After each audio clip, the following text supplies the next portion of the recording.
everyone, welcome to our channel Girls in the Twin Cities. I am Mariana and today I'll be talking about a Pakistani drama जो सबने मुझे इतना कहा देखने को हर जगह इतना हाइप मची हुई है इस ड्रामे की that I finally gave in and I watched कभी मैं कभी तो. So ड्रामा शुरू होता है शर्जीना से played by हानिया आमिर जिसका GPA 3.7 से कम नहीं आता. कुकिंग स्किल्स उसके जुबैदा आपा से भी ऊपर है.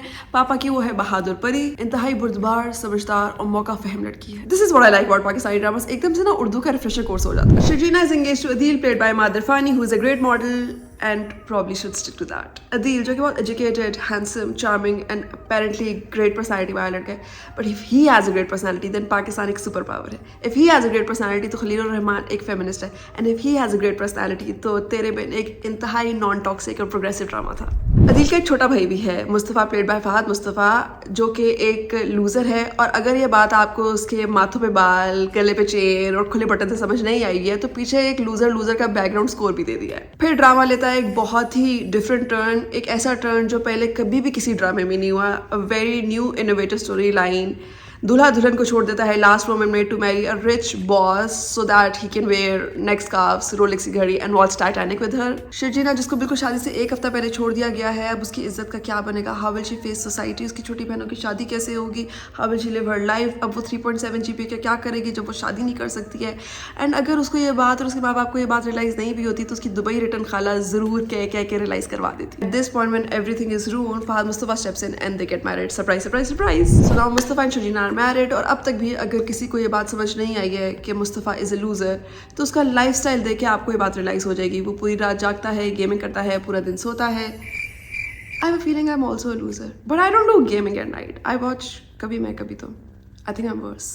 While Mustafa is having a time of his life, Sharjeena सुबह अपने मियाँ का नाश्ता बनाती है, फिर नौकरी पे जाती है, फिर आगे खाना बनाती है, अपनी सास से गालियाँ सुनती है, अपने ससुर को दवाइयाँ देती है, बेसिकली मशरक़ी औरत होने के सारे सबूत देती है. And at this point I realise मेरे साथ तो फिर से तेरे बिन हो गया है. इतनी ज़्यादा हाइप एंड आगे से इतनी ज़्यादा टॉक्सिसिटी के फिर drama actually took a very interesting turn. So on a serious note, there are actually a few very good things about the drama. The first thing that I really liked was that they highlighted a very important issue for society, and that is कि जब एक बच्चा traditionally अपनी पढ़ाई वगैरह में अच्छा नहीं कर रहा होता और हमारे माँ बाप उसको बचपन से क्रिटिसाइज और ताने मारना शुरू कर देते हैं तो अनोइंगली दे really hurt his self esteem. और इसकी वजह से जो उसके नेचुरल टैलेंट्स होते हैं वो बच्चा उस पर भी फोकस करना छोड़ देता है.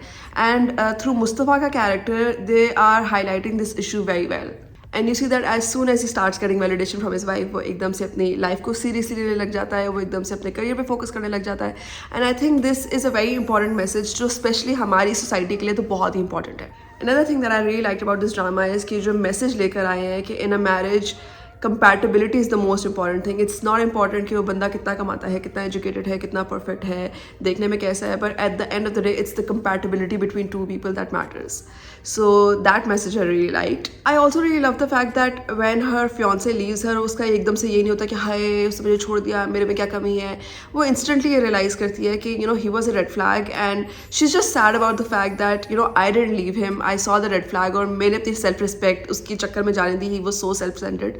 So I really liked her attitude in that scene. I think the only thing that irritates me about this drama at this point is ये जो हानिया आमिर बिल्कुल स्लेव बन के बैठी हुई है कि वो नौकरी भी कर रही है, वो नाश्ता भी बना रही है, वो कपड़े भी धो रही है, वो खाने भी पका रही है, वो अपनी सास की गालियाँ भी सुन रही है. And I don't understand why she is doing that. Like that's the only thing that I have an issue with कि ये एक परफेक्ट मशरकी लड़की की जो एक पिक्चर बना रहे हैं इस ड्रामे में, मुझे उससे बहुत ज़्यादा इरिटेशन हो रही है. क्योंकि I also really like the partnership that they have, just the two of them, not the family dynamic. But because I feel like it's a very equal partnership. When she is doing stuff for him it's out of love, and when he is doing stuff for her it's also out of love. That वो रात को side में गई, he'll make coffee for her. She is taking care of him if he's eating because she knows that he's a careless guy. It's not because इसका कोई gender role है, इसका कोई gender role है, ये इसकी ये duty है. It seems like a partnership, but when you come out of their room and what's happening in the house, that is really irritating me. So guys, that was my review of कभी मैं कभी तुम. I don't have any major issues with this drama other than Fahad Mustafa के माथे पे बाल, इमाद इरफानी की बहुत गंदी एक्टिंग के, और हानिया आमिर जो नौकरानी नंबर 1 बनी हुई है. इन तीनों इश्यूज़ के अलावा I don't have any major issues. I am actually quite intrigued कि आगे क्या होगा. I have a very strong feeling that they will ruin this drama and ये कुछ लेकर आएंगे मसला. बट अब तक so far so good. I am happy. Fun fact, I was 11 years old जब फहद मुस्तफ़ा का पहला ड्रामा आया था शीशे का महल, and at that time everyone went all के यार ये कौन क्यूट लड़का है. And now I am 31 and everyone still going on के यार ये कौन क्यूट लड़का है.